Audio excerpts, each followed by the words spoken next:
multimedia. Odds are you see it every day, you hear it every day, but what is it? Well, let's start with audio, what you hear coming out of a computer. Turns out computers are really good at recording and playing back audio, and they're really good at generating audio as well. And they can do so using any number of file formats, where a file format is just a way of storing zeros and ones on disk in a way that certain software knows how to interpret it. So let's start with a particularly common file format for musical instruments, known as MIDI. It turns out that using the MIDI format, M-I-D-I, can you store effectively the musical notes that compose some song. And you can do this for different instruments, and you can then play these instruments together by telling the computer to interpret those notes and then render them based on particular choices of instruments. For instance, this here is a program called GarageBand on Mac OS, and I've preloaded a MIDI file that I've downloaded online, and I dare say you will soon recognize the tune.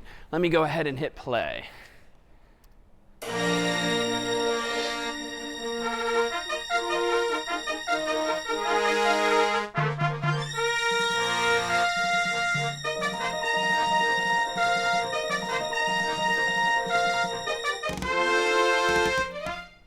All right, well, that doesn't sound as good as you might remember it sounding in the movie, but why is that? Well, that's because my computer was synthesizing that music based only on those musical notes. So that wasn't an actual recording of an orchestra performing that song, but rather it was a computer synthesizing or generating the music based on an interpretation of those notes. So MIDI is especially common among musicians who want to share music with each other. It's especially common in the digital musical space where you do want the computer to synthesize the music for you.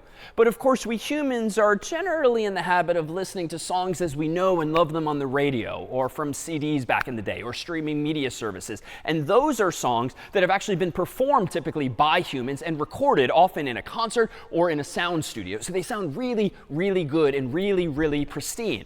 Well, you don't have to use MIDI for those kinds of experiences. Rather, you can use any number of other file formats. For instance, one of the earliest formats for audio and still one of the most common for uncompressed audio, it's called the WAV file format, which can store data in an uncompressed form so that you have really, really high quality versions of some audio recording.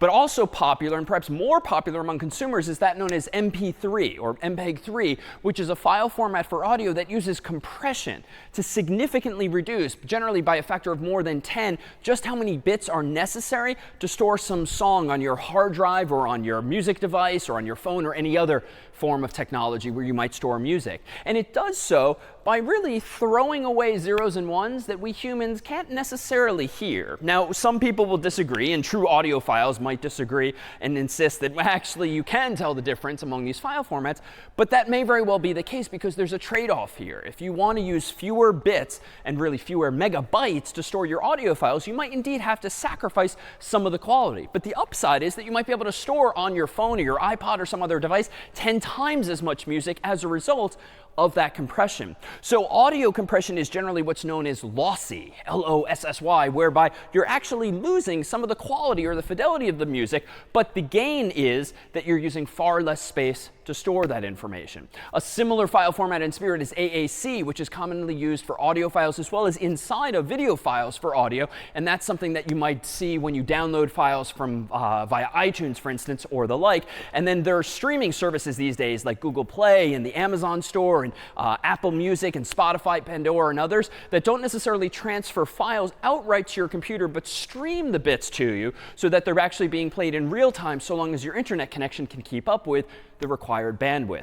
So how do we think about the quality of these recordings, whether we're using any number of these file formats? Well, you can think of it in terms of at least two parameters. One is sampling frequency, the number of times per second that we actually take a digital snapshot, so to speak, of what it is the human would otherwise be hearing in person, so as to then represent it digitally using zeros and ones. And the second parameter would be the bit depth, just how many bits are you using for that snapshot in time, some number of times per second, in order to represent the pitch and the volume and what it is the human is seeing. And if you multiply those two values together, the bit depth and the sample rate, will you get just how many total bits are necessary to store, for instance, 1 second of music. And these file formats vary and allow you to vary exactly what these parameters are. So by using fewer bits, you might be able to save space but get a lower quality recording. Or if you want a super high quality recording, you might use a higher bit rate altogether.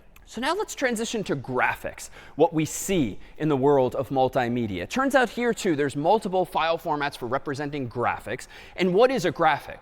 Well, a graphic, really, if you think about it, is just a whole bunch of dots, otherwise known as pixels, both horizontally and vertically. Indeed, most images that you and I see on the web, on our phones, on our computers are rectangular in nature, though you can make some of the images transparent, so they might appear to be other shapes. But at the end of the day, all file formats for images are rectangular in nature.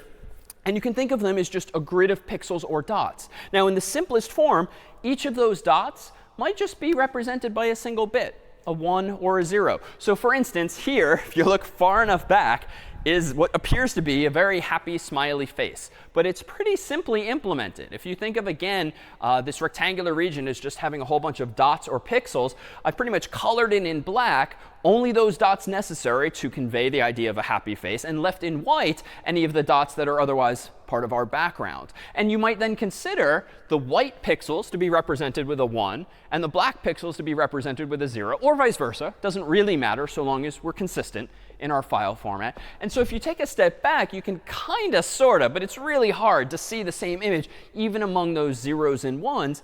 But that might be the simplest mapping from binary to an image. You simply have to decide that there's some number of bits horizontally, some number of bits vertically, and if it's a 1, it's a white pixel, and if it's a 0, it's a black pixel, or equivalently vice versa. But of course, we don't generally use black and white images alone on the internet, on our phones, on our computers. Indeed, the world would be pretty boring if it only looked like that. And that's indeed how it looked way back in the day, even before there was digital and before we had file formats like this, when you just had black and white TV. But that would really be similar in spirit to what we're looking at here, with some grayscales as well. But here, let's focus on color and the introduction of color in a digital context, RGB, red, green, blue. If you've ever heard this acronym, and even if you haven't, this represents the 3 colors that can be mixed together really to give us any color that we want. RGB meaning red, green, and blue. So using 3 different values, how much red do you want, how much green do you want, how much blue do you want, you can tell a computer to colorize each of those dots in a certain way. Now, if you have none of these colors, you'll actually get a black dot. And if you have all of these colors mixed together in equal form, you'll get a white dot. But it's in the grades in between that you get all sorts of disparate colors. So let's consider this. Here is 3 bytes before you. And each is a byte because each of these is 8 bits, where again, a bit is just a 0 or a 1. So I have 8 bits here, 8 bits here, and 8 bits here. The first byte of bits, first 8 bits, is of course all 1s, apparently. The second byte is all 0s, and the third byte is all 0s as well. So if you view each of these bytes, 1, 2, 3, as representing how much of a certain color, red, green, blue, RGB, this appears to be a lot of red, because all of these bits are 1s, no green, and no blue. So RGB, red, green, blue, lots of red, no green, no blue. And so indeed, this is how a computer would typically, using 8 bits per color, or 24 bits in total, 8 plus 8 plus 8, would represent the number we know as red. So that is to say, if you think of this whole screen as just one dot, it's not quite a square, it's a rectangle in this case, but if you think of this whole screen as just one dot, if a computer wanted to make this dot red, it would store a pattern of 24 bits, the first 8 of which are all 1s, the second 8 of which are all 0s, and the third of which are all 0s as well. And it will interpret the first of those 8 bits as meaning, give me a lot of red, give me no green, give me no blue. And thus you get a whole screen full of red, or a whole pixel full of red. What if we change it up? What if we have a 0 byte, a byte with all 1s, and then another 0 byte, thereby making the red 0, the green all 1s, and the blue all 0s? Well, indeed, we'll get a screen filled with all green using that encoding of 24 bits. And you might guess in the end here, if we have 0s and then 1s, RGB, this time we're going to get blue. That's how a computer, using 24 bits, would represent a dot that's entirely blue. Meanwhile, if you wanted to represent black, you would use all 0s for each of the R, G, and B values. And if you wanted to represent white, you would use all 1s for each of the R, G, and B values. And you can get any number of colors in between these extremes and any number of variations of red, green, and blue by just mixing those colors together in different quantities. Now, it turns out when we talk about graphical file formats, we don't typically talk in terms of or think in terms of binary. We rather use something called hexadecimal, whereas binary just has 2 digits, 0 and 1, and whereas recall decimal has 10 digits, 0 through 9, hexadecimal is a little different. It has 16 possible digits, and it's a little weird, but it's at least pretty straightforward. Those 16 digits are 0 through 9, and then A through F. In other words, 0, 1, 2, 3, 4, 5, 6, 7, 8, 9, A, B, C, D, E, F.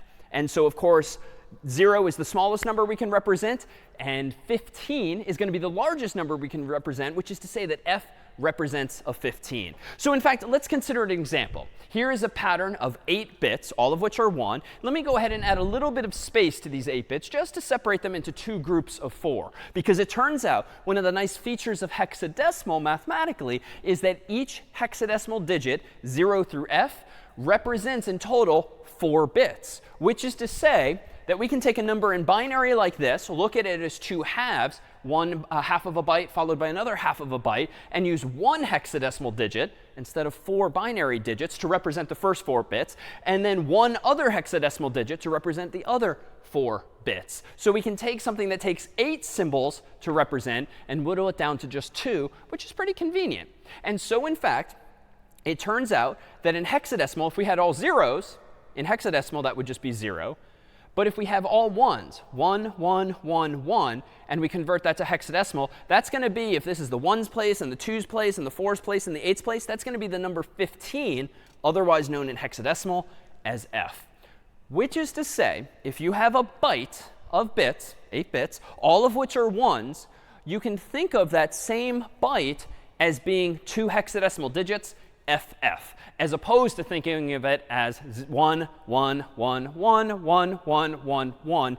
It's just FF. So it's a more succinct way of representing the exact same information. And so accordingly, if you want to think about red a little more succinctly, you don't have to think about it in terms of 8 1's and 8 0's and 8 0's. You can think of it in terms of FF 0, 0, 0, 0, just because it's more succinct. Similarly for green, 0, 0, FF 0, 0. And for blue, 0, 0, 0, 0, FF.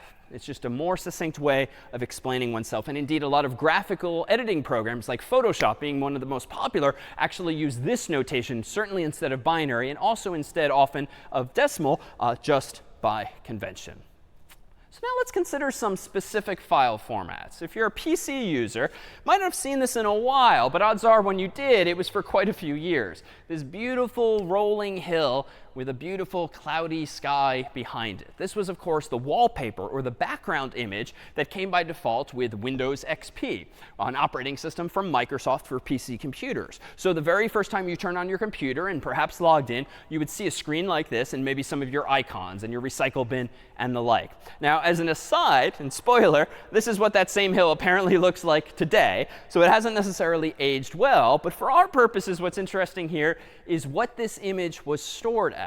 It turns out that this image originally was a bitmap file, BMP, or bitmap, B-I-T-M-A-P, to pronounce it out loud. And that file format really is what that word implies. It's a map of bits. It's a grid of bits, which is perfectly consistent with our definition earlier of a very simple smiley face using just zeros and ones, or black and white dots. This case clearly has many more colors than that. And indeed, it's certainly the case in general that graphical file formats on computers support dozens of colors, hundreds of colors, thousands, maybe even millions of colors, certainly more than just black and white alone. But there's a finite amount of information here. And even though this looks like a beautifully crisp green grassy area and a beautifully blue sky with some very smooth clouds, if we actually zoom in on those clouds, you'll see that indeed an image is really just a grid of dots. In fact, let me zoom in on those clouds. And I've not done any alterations. I simply used a graphical program to take that same sky and zoom in, zoom in, zoom in as much as I can. And as soon as you zoom in enough, you see that that cloud that previously looked especially smooth to the human eye really isn't. It's just that my human eyes can't really see dots especially clearly when they're really small. And there's a very high resolution, so to speak, a lot of pixels horizontally and a lot of pixels vertically in an image. But if I do zoom in on that, I actually do see the pixelation, so to speak, whereby you actually see the dots. And you can see that those clouds are really just roughly represented as a grid of dots or a map of pixels, a rectangular region of pixels. So that's all very interesting now, because it would seem that we don't have an endless ability to zoom and zoom and zoom in and see more and more detail unless that information's already there. And so much like with audio, when you have the choice over just how many bits to use, so in the world of images, do you have discretion over how many bits to use? How many bits do you use to represent each dot's color? And that might indeed be just 8 bits for red, 8 bits for green, 8 bits for blue, aka 24-bit color. But resolution also comes into play. If you have an image that's only 100 pixels, for instance, by 100 pixels, horizontally by vertically, it might only be this big. Now, that might not be big enough to fill your whole background wallpaper on your computer, and so you might try to scale it up or zoom in on it. But when you do that, you're taking only a limited amount of information, 100 pixels by 100 pixels, and you're essentially just duplicating those pixels, making them bigger and blotchier just to fill your screen. Better would be to not start with an image with so few pixels, but rather get a much higher resolution image. And indeed, this is what you get with newer and better camera phones these days. Newer and better digital cameras is, among other things, do you get higher and higher resolution, more and more dots, so that the dots ultimately that we humans see are so small on our screens, it looks ever more smooth than, say, an image like this. So generally speaking, higher resolution gives us higher fidelity and a cleaner image. Though other factors in cameras certainly play into that as well. But there's something else I notice here. It seems a little silly that I'm using the same number of bits to represent the color of every one of the dots on the screen. Because even though I do see a few different shades of gray or white in there, and light blue and dark blue, I see a lot of identical blue throughout this image. There's a lot of redundancy. And indeed, if we rewind, there's a whole lot of blue in this image itself. There's a whole bunch of similar white, it would seem, in the middles of the clouds. There's a whole bunch of similar looking green.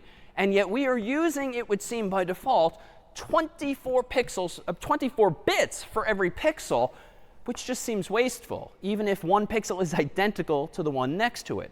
So it turns out that graphical file formats can often be compressed. And this can be done in different ways. It can be done losslessly or lossily. So earlier, you'll recall that I proposed shrinking audio files by throwing away information that maybe my human ears can't necessarily hear, or my non-audiophile ears might not even notice or missing. And that would be lossy compression. And then I'm just throwing information away, assuming that the user's not going to notice. But that's not always necessary. Sometimes you can do lossless compression, whereby you can use fewer bits to store the same information. You just have to store it more intelligently. So consider this example here, where you have an apple against a blue backdrop. And that, much like our blue sky, seems pretty consistent throughout. And so it seems a little silly, intuitively, to record an image like this on disk as follows. If we think about me being a verbalization of a file format, make this pixel blue, make this pixel blue, make this pixel blue, make this pixel blue, make this pixel blue, make this pixel blue. Literally saying the same sentence, or more technically, using the same 24 bits for every pixel across that entire row, even though my sentence might not be changing. And so instead, what a clever file format might do is this. This is not what the user sees, but this is what the file format could store with respect to all of that redundant blue.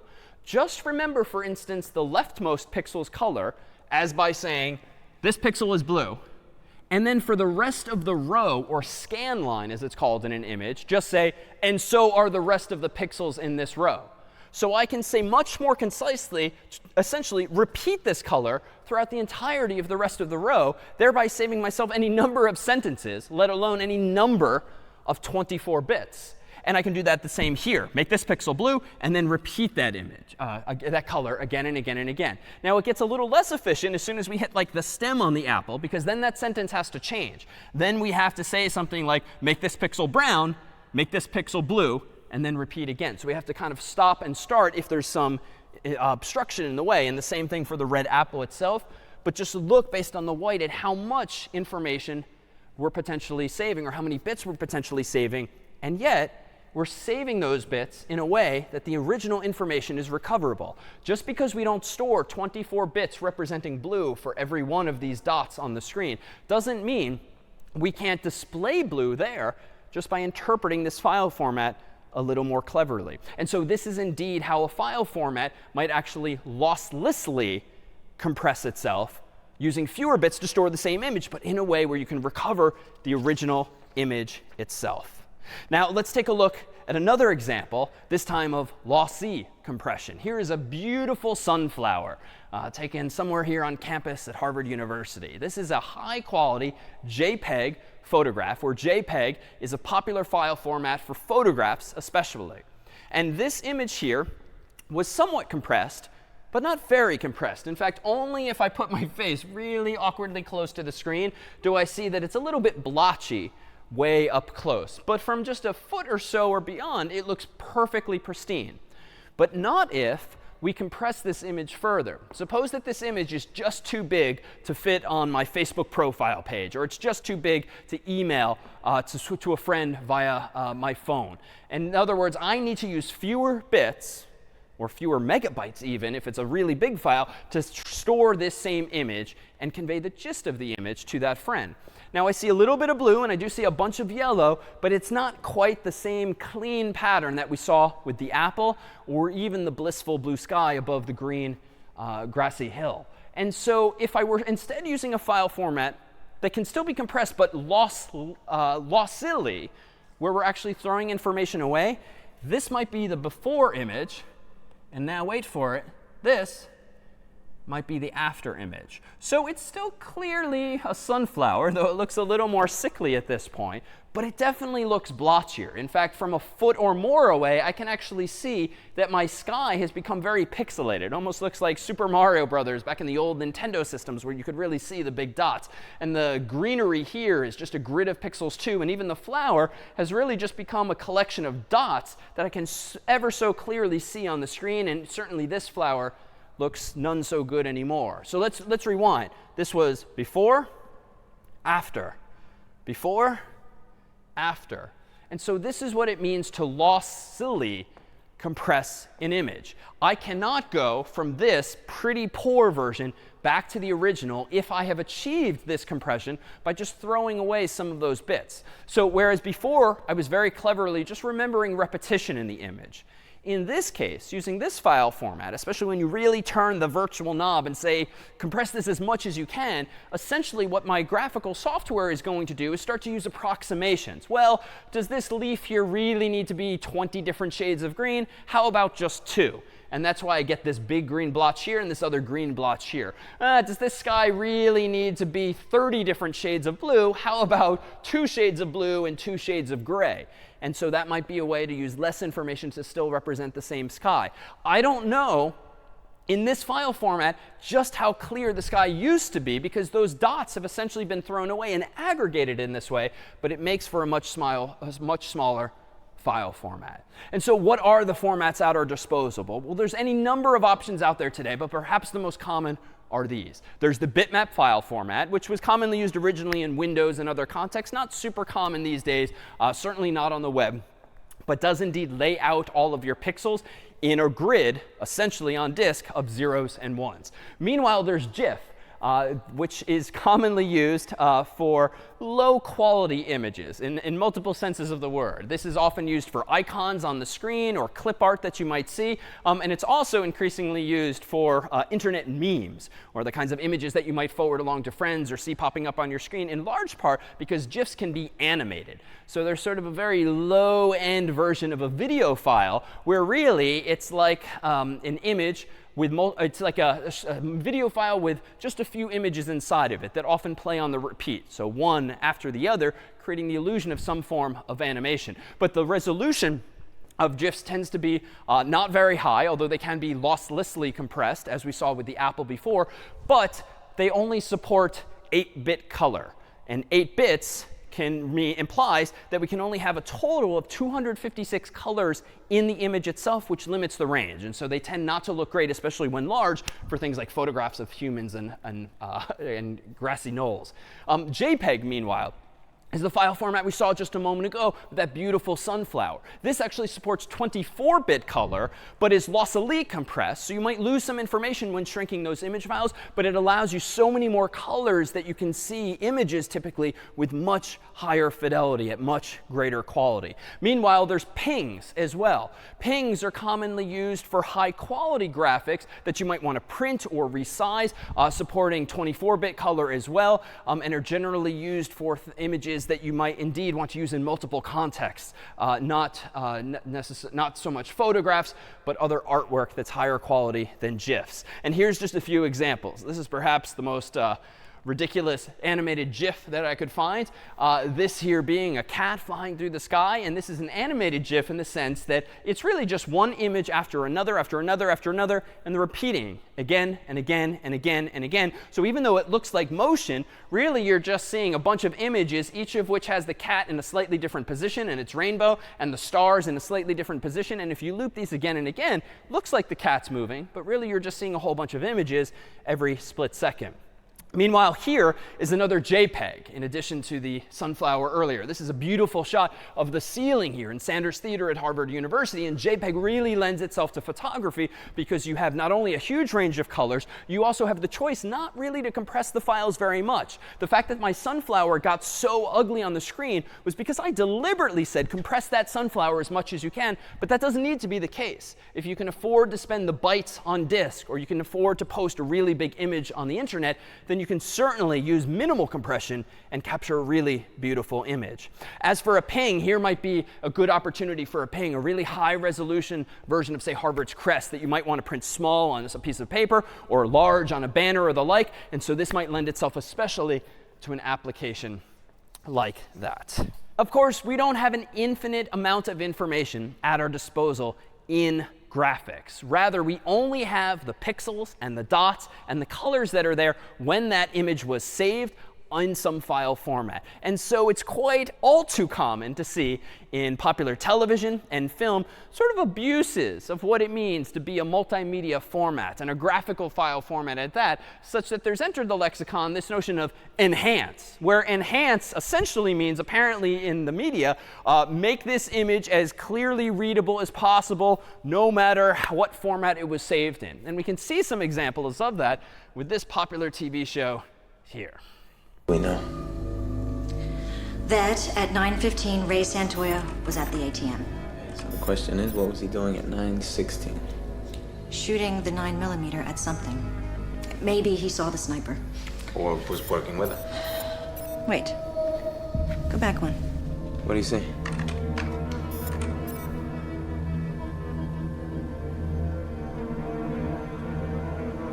Bring his face up.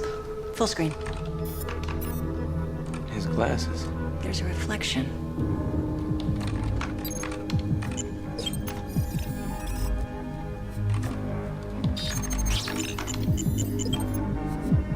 That's the Nuevita's baseball team.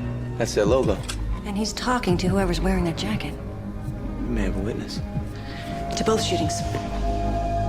All right, let's take a closer look at exactly what we just saw. So they're watching this video of some bad guy, presumably, and they're trying to identify the suspect. So they're really just looking at what's called a frame in a video, which for all intents and purposes is just an image inside of a video. Because what's a video? Well, much like the animation we saw a moment ago, a video really is just a set of images being shown really fast to the human eye, generally at a rate of 24 frames or images per second, or as many as 30 frames or images per second, thereby creating the illusion of motion, or really motion pictures. But really, it's just a whole bunch of pictures being shown to us super quickly. So here's one such picture, and here apparently is the key to solving this mystery. Indeed, if we enhance that glint in this fellow's eye, we apparently see exactly this. And by the magical incantation of enhance, do we apparently see this. And this is where reality breaks down. If this is the entirety of the information that has been stored in some file format, and indeed you can see the pixels and the pixelation, the blotchiness, because only so many bits and only so much resolution was used to store that image, and we are looking at a tiny, tiny, tiny fraction of it in the reflection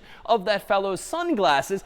This is all the information that we might have. Now, you might stare at this all day long and kind of sort of think that you see who it is that perpetrated this crime, but you're certainly not going to get from that anything close to the resolution of this, unless the original video, and therefore the original frame or image, was as high resolution as this output suggests. So the information, the bits, the pixels aren't just there. And even cartoons of today, like Futurama, know this. Magnify that death sphere.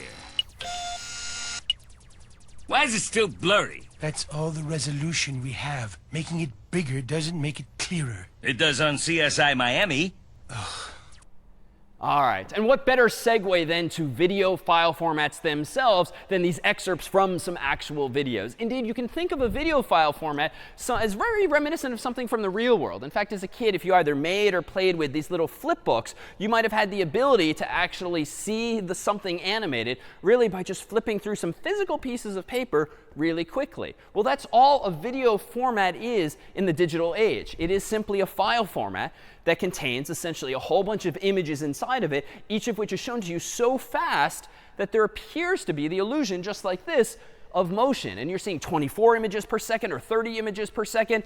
And it's not necessarily that they're all pings or JPEGs or GIFs or actual images inside of it. There's actually more complicated and sophisticated ways of storing the information, so you're not just storing each of the frames. You can actually use algorithms and mathematics to actually go from one frame to another. And indeed, there are some very clever opportunities when it comes to videos for compressing video formats themselves. We can certainly leverage within frames, or intra-frames, so to speak, the exact same techniques that we saw earlier with something like a GIF and an apple, where we can actually leverage the fact that there's redundancy in a given frame of a video, throw that information away, and just remember, whole sky is blue, or the whole rest of some line or row in a file is blue, and therefore save on information in bits. But with videos, you have another opportunity, because you don't just have an individual picture. You have a picture in every subsequent picture, which might look very similar as well. In fact, if I hold very still for multiple seconds, odds are almost everything in this video is staying the same, except for my mouth, apparently my pointer finger, and my lips and eyes as I blink. But everything else about me is pretty much the same. So why would you, in your file format, store all of the various colors that we see behind me and around me? You don't need to do that. You can also leverage something called interframe compression, whereby, in simplest form, you can take a look at the current frame of a video and look at the next frame and decide what has changed. And maybe look another frame after that, see what has changed, and another frame after that and see what has changed, and essentially store not every image from the starting point to the ending point, but really just the differences between those frames that are adjacent. So for instance, if we start off with this bee here on a trio of flowers, and he moves, and he moves, and he moves, we could, if not compressing this video, and these 4 frames that compose the video, we could just store each of those images essentially as is. Even though flowers are not moving, the leaves are not moving, the only thing that's moving is the bee. Or we can be more clever about this, just as we were with the blue sky behind the apple. We can recognize that between picture 1 and picture 4, or the first 4 frames of this video, the only thing that's moving is indeed that bee. So maybe we should store just what we'll call keyframes, or a snapshot in time of what the video looks like, and then on each subsequent frame, essentially just remember what information has changed, in this case, the position of the bee, and leave it to the computer playing the video to infer or interpolate these inner frames based on those so-called keyframes. Use a bit of clever math, use some algorithms to actually figure out that, oh, here's where the bee now is. Let me redraw the exact same flower and the exact same leaves behind that bee. But I now only have to store really as many bits as it takes to remember where the B now is there, where the B now is here. And then just for good measure, to keep everything synchronized, maybe every few frames we'll have another keyframe that, even though it's a little expensive, stores the entirety of the frame. Just in case something goes wrong, we can guarantee ourselves that we can reconstruct what the video actually is, even if there's a little bit of a glitch otherwise.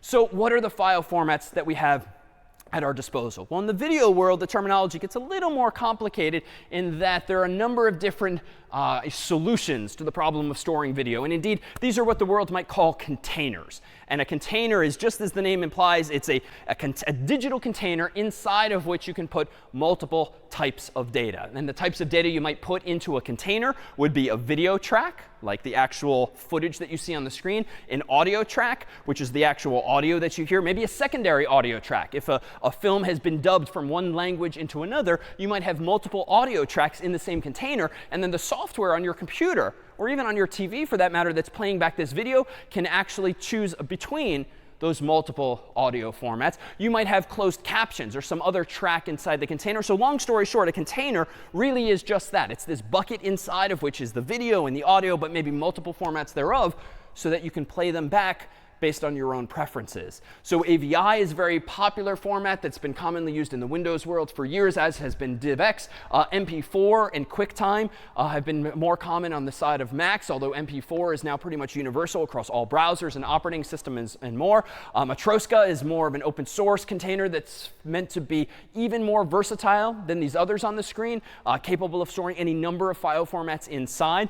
And as to those formats inside, they might indeed be video, they might indeed be audio, but within those worlds, realize there are different ways of storing and encoding information, and those innermost wrappers use what are called codecs, where a codec is just a way of encoding information in a video or a file, in an audio file format. And there's any number of these options as well, but perhaps some of the most common these days is something called H.264 for video, which is a way of storing video on disk inside of a container, or MPEG-4 Part 2, a little more verbosely, a popular alternative there too. And then in the world of audio files, two terms we've seen before, and this is where the world gets a little confusing. Sometimes the container formats are the same as the actual media formats, and in this case, AAC and MP3 can be standalone files that you download and listen to in iTunes or some other software, or they can be tracks inside of a container that actually provide a video with the audio that accompanies it. But there aren't just these two-dimensional file formats, if you will. There are increasingly three-dimensional or virtual formats as well that allow you to capture the entirety of spaces like this. In fact, this is a picture that is knowingly a little bit distorted, because if you look up and around in reality at this space, it doesn't look so wide and stretched out, and the stage definitely isn't curved like this. But essentially what you're looking at now is a 360-degree photograph of this exact stage. And that image, even though it's effectively a sphere that captures the entirety of this space, it's essentially like you've taken a sphere and cut it around the edges and then flattened it out, much like flattening a globe of the Earth into a rectangular region. And what you get is something that's a little distorted.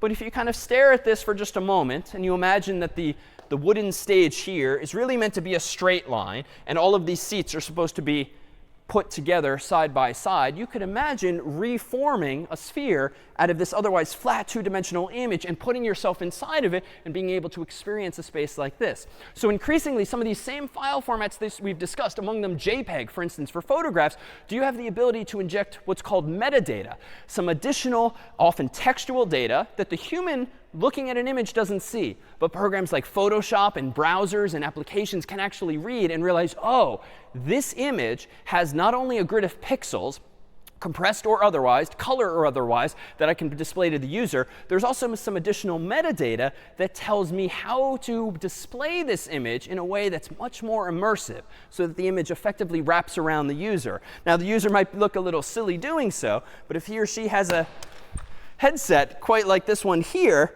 he or she can take a look at this image, pull it up on the digital screen that's before him, and thanks to two small lenses, left eye and right eye, start to look up and down and left and right and all around him or her, and actually see a space like this and experience it in 360-degree virtual reality. So this is just a taste then of the file formats that currently exist, that are on the horizon today, and just who knows what more will exist. But at the end of the day, it all boils down to bits, to zeros and ones, how you arrange them on disk, and what features you provide to the users with which to capture their imagination.